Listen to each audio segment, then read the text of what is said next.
నమస్తే ఎన్బి సుధాకర్ రెడ్డి గారు, welcome to icon politics. నమస్తే అండి.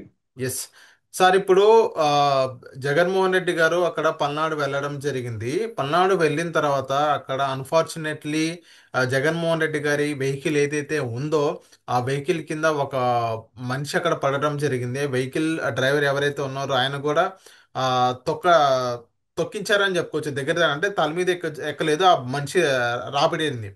సో ఇక్కడ మనం మాట్లాడుకోవాల్సింది ఏంటంటే ఈ సిచ్యువేషన్, ఈ వీడియో కనుక మనం బయటకు వచ్చిన తర్వాత అంబటి రాంబాబు గారు ప్రెస్ మీట్ పెట్టి ఒక మాట చెప్పడం జరిగింది. జగన్మోహన్ రెడ్డి గారు 14 నెలలు జైల్లో పెట్టించారు. దాని తర్వాత చంద్రబాబు నాయుడుని 53 రోజులు జైల్లో పెట్టారందుకే లోకేష్ మాపై కక్షపూరిత రాజకీయాలు చేస్తున్నారు. మా నాయకుడు జగన్మోహన్ రెడ్డి గారు అక్కడ వస్తున్నారని తెలిసి లోకేష్ కానీ చంద్రబాబు నాయుడు కావాలని జగన్మోహన్ రెడ్డి పైన కుట్ర పన్నారని అమ్మటి రాంబాబు అంటున్నారు. దీనిపైన మీరేమంటారు సార్? సరే, అంబటి రాంబాబు అంటే ఆయన కూడా ఒక పెద్ద ఆయన, లా చదువుకున్నాడు, మంత్రి చేశాడు, ఎమ్మెల్యే ఇవన్నీ. ఆ, మనం ఏం అనలేక అర్థం చేసుకోనని చెప్తున్నాను. ఇంత నిర్లజ్జగా, నికృష్టంగా, అర్థం లేని మాటలు చెప్పేవాడు ఆంధ్రప్రదేశ్లో ఒక అంబటి రాంబాబు అనుకోవచ్చు. ఏమండి, ఇప్పుడు ఎవరైనా కుట్ర చేసి ఎవరినైనా కారు కింద పోయి పడమని చెప్తారా? ఇప్పుడు చంద్రబాబు నాయుడు గారు లోకేష్ గారికి ఆయన మీద కసి ఉంది అని అనుకుందాం.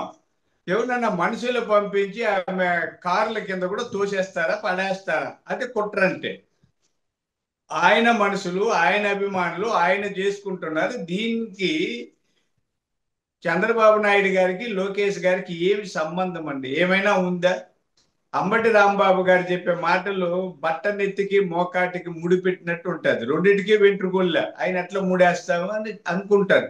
ఎప్పుడైనా అంబటి రాంబాబు గారు, మీరు కూడా చదువుకున్నారు, అబద్ధం చెప్తే కూడా అతికినట్టు ఉండాలి, గోడ కట్టినట్టు ఉండాలి అంటుంటారు కొంతమంది. అంటే లాయర్లు లేదా ఎవరైనా మనం వాదన వినిపించేటప్పుడు అది అర్థవంతంగా ఉండాలి, జనం నమ్మేటిగా ఉండాలి, కొంతలో కొంతైనా.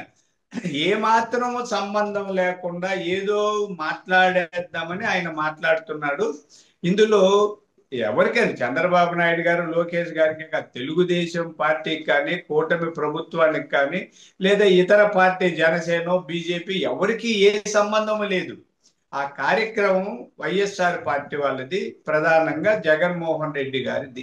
జగన్మోహన్ రెడ్డి గారు ఎవరో మృతి చెందిన వ్యక్తి, అంటే ఆత్మహత్య చేసుకొని చనిపోయిన వ్యక్తిని చూడాలనుకుని వచ్చారు పరామర్శ కోసం. దాన్ని పెద్దగా స్టంట్ చేసి రాజకీయం చేయాలనే ఉద్దేశంతో వేల మంది జనాల్ని వెంటేసుకొచ్చాడు. హంగామా చేసుకుంటూ కస కస నరుకుతానంటూ ప్లకార్డులు పెట్టుకొని తిరిగాడు. అంటే మీరు చూడండి, ఆ ప్లకార్డులు అక్కడే అర్థమైందా? ఆ, అతను నరికేస్తా, పొడి చేస్తానన్నట్టుగా వచ్చాడు. అది స్పష్టంగా వాళ్ళ మానసిక ప్రవృత్తిని తెలియజేస్తా ఉంది. నేర ప్రవృత్తిని, అసాంఘిక ప్రవృత్తిని స్పష్టంగా తెలియజేసే సమయంలో అంబటి రాంబాబు గారు తాము చేసిన తప్పుని చంద్రబాబు గారికో లోకేష్ గారికో ఆపాదించాలన్న కుయుక్తులు పన్నుతున్నారనడంలో సందేహం లేదండి. ఓకే కాబట్టి ఇలాంటి కుట్రలు, కుయుక్తులు, అబద్ధాలు చెప్పడం వల్ల వచ్చిన ప్రయోజనం లేదని అంబటి రాంబాబు గారు గుర్తిస్తే మంచిది. సార్, ఇదే అంబటి రాంబాబు గారు ఇంకో మాట అనడం జరిగింది. సింగయ్య మృతిలో మమ్మల్ని ఇరికించాలని కుట్ర ఆ రోజే ప్రారంభమైంది. పోలీసులు ప్రీ ప్లాన్ గా కంప్లైంట్ రాసుకొని వచ్చి సింగయ్య భార్యతో సంతకం చేయించుకోవడానికి ప్రయత్నం చేశారు. మేము అడ్డం తిరిగితే అప్పుడు సింగయ్య భార్య చెప్పింది రాసుకున్నారని అంబటి రాంబాబు గారు అంటున్నారు. అంటే ఆ రోజే కుట్ర స్టార్ట్ అయింది అంటారా? ఆ రోజు కుట్ర స్టార్ట్ అయి ఉంటే ఎస్పీ గారు ఇది ప్రమాదం అని ఎందుకు చెప్పుంటారండి? గుంటూరు ఎస్పీ గారు ఇది ప్రమాదవశాత్తు జరిగింది, జగన్మోహన్ రెడ్డి గారికి సంబంధం లేదన్నట్టుగా చెప్పారు. అయితే వాళ్ళ దురదృష్టం, ఎవరి దురదృష్టం? జగన్మోహన్ రెడ్డి గారి దురదృష్టం వల్ల ఎవరో తీసిన వీడియో వైరల్ అయిందండి. ఆ వీడియోలో క్లియర్ గా కనిపిస్తోంది ఆయన వాహనం కింద వెనక పడ్డారు. అవన్నీ కూడా తెలుసు. అవన్నీ బయటకు వచ్చిన తర్వాత పోలీసులు మొదట పెట్టిన ఎఫ్ఐఆర్ లో సవరించి ఈ కేసును పెట్టారండి. అదే కుట్ర కాదు. ఆధారాలు దొరక్క ముందు ఒకటండి. ఇప్పుడు మనం ఎక్కడన్నా రోడ్డు మీద ఒక వాహనం వెళ్తూ ఎవరో గుర్తు తెలియని వాహనం గుద్దేసి వెళ్ళిపోయింటదండి. ఆ మనిషి ఆడ పడిపోయింటాడు, చనిపోయింటాడు, ఎవరికీ తెలియదు. ఏమనుకుంటారు? ఏదో గుర్తు తెలియని వాహనం గుద్దేసి వెళ్ళిపోయింది రాత్రుల్లో అనుకుని పోలీసులు కేసు పెడతారు. తర్వాత అది సీసీ కెమెరాల్లోనో లేకపోతే ఇంకెవరన్నా తీసిందో ఆ ఆధారాలు దొరికితే ఏం చేస్తారు? కేసుని మళ్ళీ రీకన్స్ట్రక్ట్ చేస్తారు, మళ్ళీ తిరిగి రాసి ఆ ఆధారాలను జోడించి కేసు పెడతారు. అలా దొరికిన ఆధారాల ప్రకారం, సాక్ష్యాల ప్రకారం జగన్మోహన్ రెడ్డి గారు, ఆయన డ్రైవరు, మిగతా వాళ్ళు నేరస్తులంటూ, అంటే నిందితులంటూ కేసు నమోదు చేశారు. దాంట్లో కుట్రే ఉందండి. ముందు నుంచే కుట్ర ఎక్కడుంది? ఆ కుట్ర వీడియో ఎవరు తీశారు?